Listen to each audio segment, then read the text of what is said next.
So moved. Second. All in favor, say aye. Aye. Minutes approved. Okay. Virgil, you're up first. Alright, so the first one we got here is a rehash. This one was Move the video. tabled back in March, or May, I'm sorry. This is a house on 7th Street over there. He is continuing to make some progress. He's got a few more shingles put on the house. He started painting. It's a slight improvement, but he is trying to move forward with it. I presume it's secure. Well, he's actually living in it, Okay. I think. But yes, he had said, and when I went by today and took the pictures, he said that his roofer was coming out today to put some more shingles on there. He had gotten some more shingles to install, and like I said, he had started painting. So it shouldn't take him long to get the painting done. I say I'm gonna recommend that we give him another 90 days, and hopefully I can talk with him and get this thing off of our table in another 90 days. What district? I don't know where the address. What is this district? This is 3209 7th Street, District 1.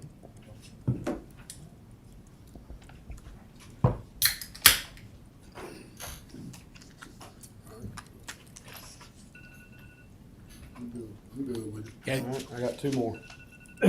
These are both new. This one here is 2646 25th Street. This one was originally a voluntary condemnation by the owner of record, but there's some siblings that are wanting to try to save the house. These are the original pictures you're seeing here when I first took it. And then I'm going to show you some pictures of what little bit of work has been done to it. Supposedly they're going to be here tonight to ask for time to. So this is some of the work that's been done to the house. You can see some siding on there, which is not installed properly. I did talk with the lady about that. I'm going to have to explain to her how to install the siding properly. But they've made some minor improvements on it. If they show up, I would say give them 90 days to make some more improvements, see what they can do. Okay.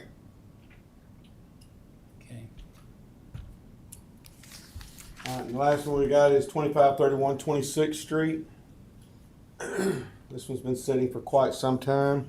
I did speak with the owner on this one. She plans to start making repairs on it. She's supposed to be here tonight to present her case to you.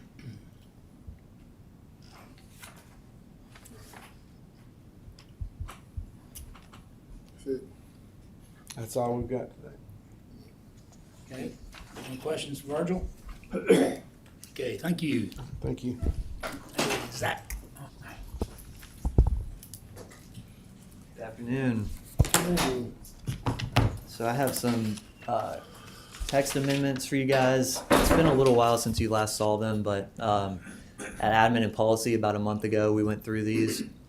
A lot of sections here that are being amended. However, it's really just the same thing in a lot of sections. They're all pertaining to townhouses, townhomes. So one of the major changes is in our previous code, no townhouse unit shall be less than 1/3 wide as it is deep.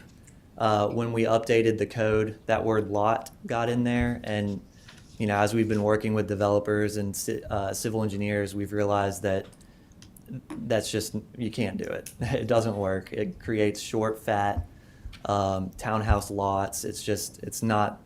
Lot is not meant to be there, unit is. So we're essentially changing that word out to fix it, to go back to how it used to be.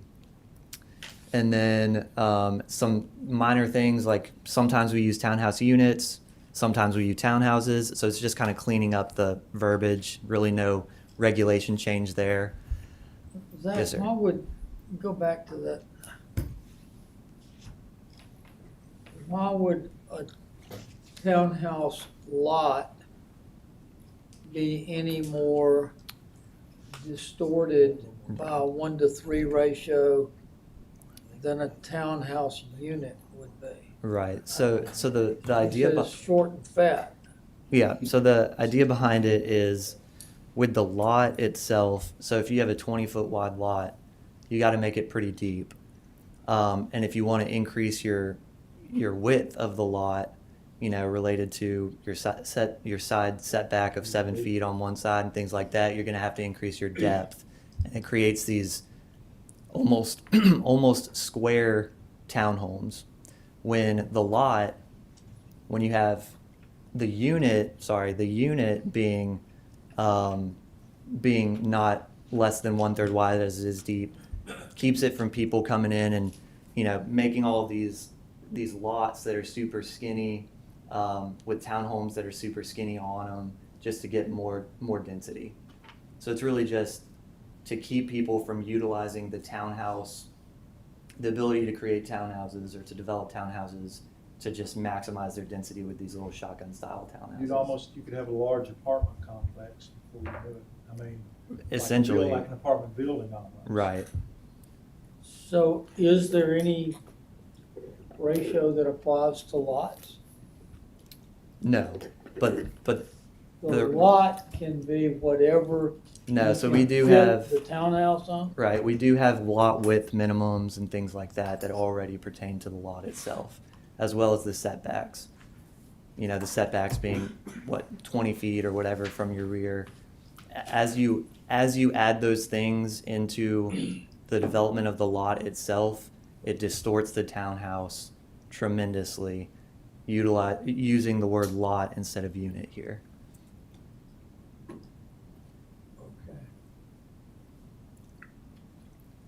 Okay.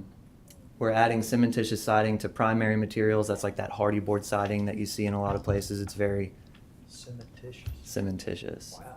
It's very Use that word a lot. very high quality. It's a big word. I think A lot of people use it. It's already existing. So, and then this, you can see, this is the MRU district. We have footnotes, but we don't actually have footnotes. So that was clearly missed when we updated the zoning code.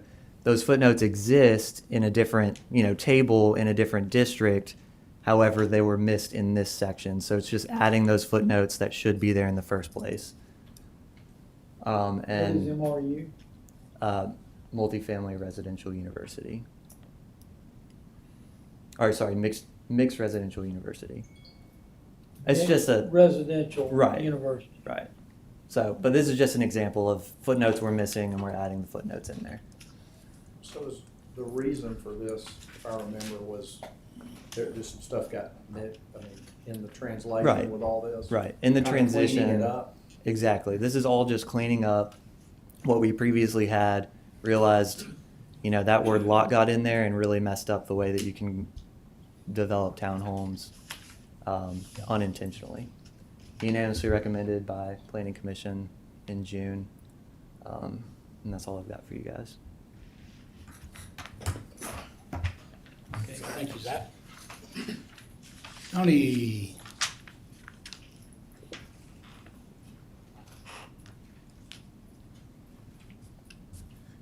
All right, good afternoon, Council and Mayor. We have 4 applications tonight. The first one is Levy Premium Food Services Limited Partnership, applying for special retail less than 7 days for the events at Bryant-Denny Stadium, Champion Lane. These are for all the home football games.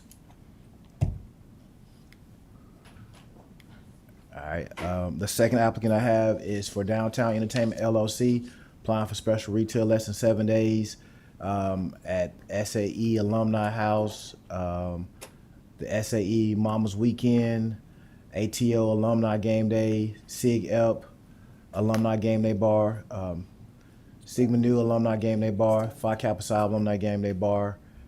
Let's go through these pictures.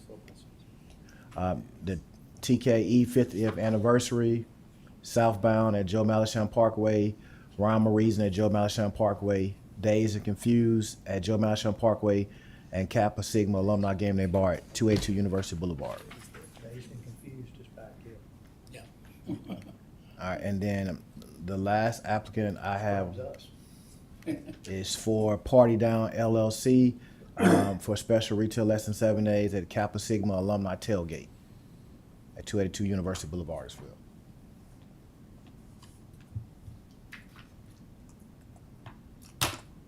And that's all I have. All right, thank you.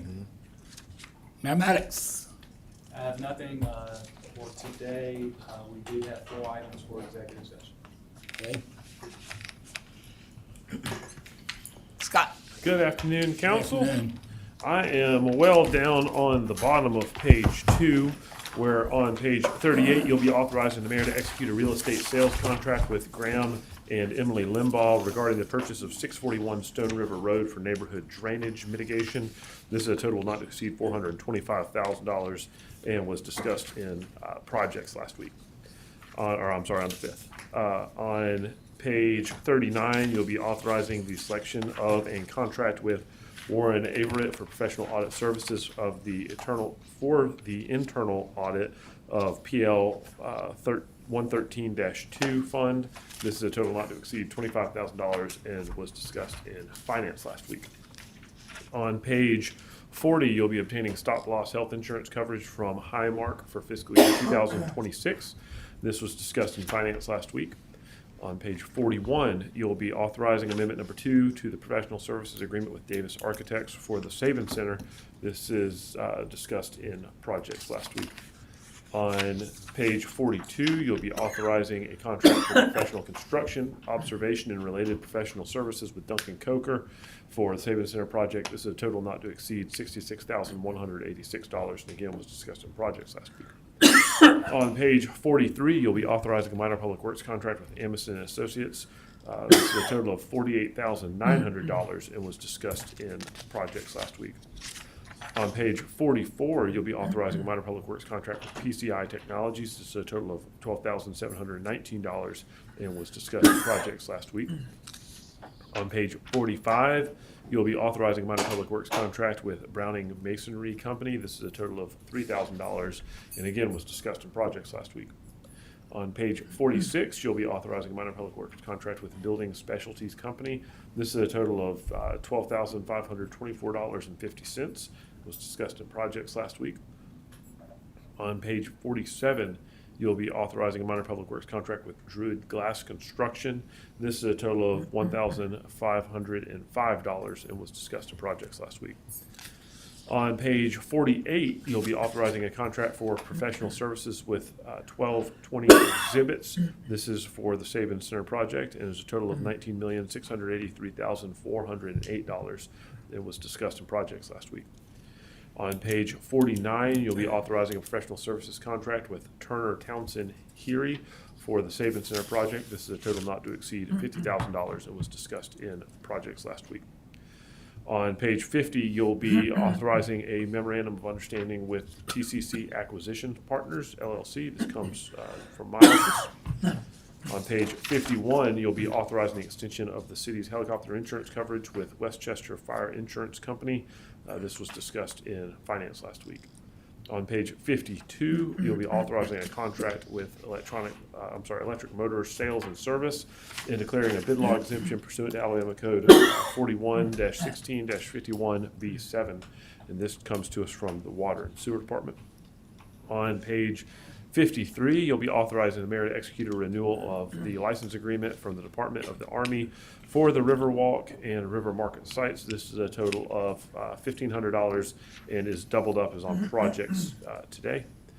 On page 54 and 55, you'll be authorizing acquisition by condemnation proceeding for the Patton Lake Park project.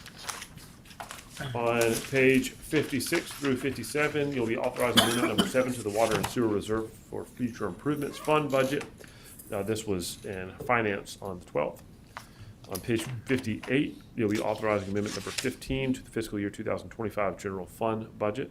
This was in finance last week.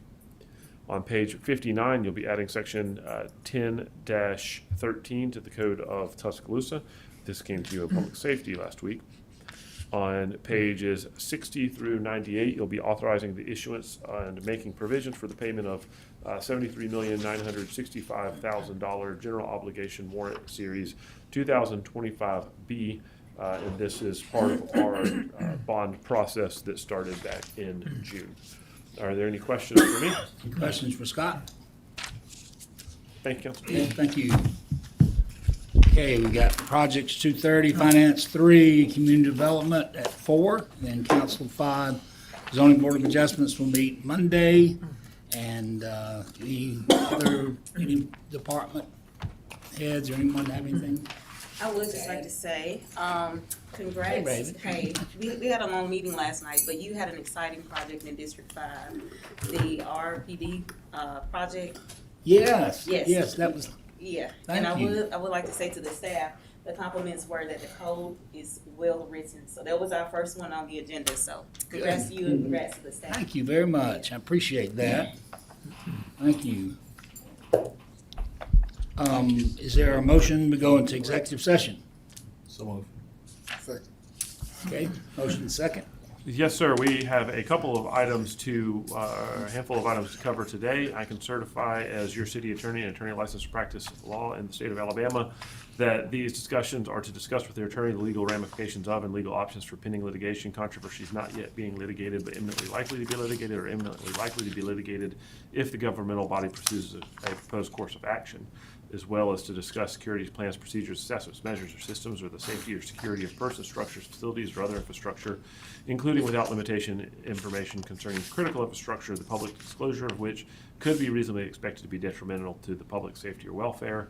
And finally, to discuss preliminary negotiations involving matters of trade or commerce in which the governmental body is in competition with private individuals or entities or other governmental bodies in Alabama or in other states or foreign nations, the discussion of which would have a detrimental effect upon the competitive position of a party to the negotiations. Okay, all right, we had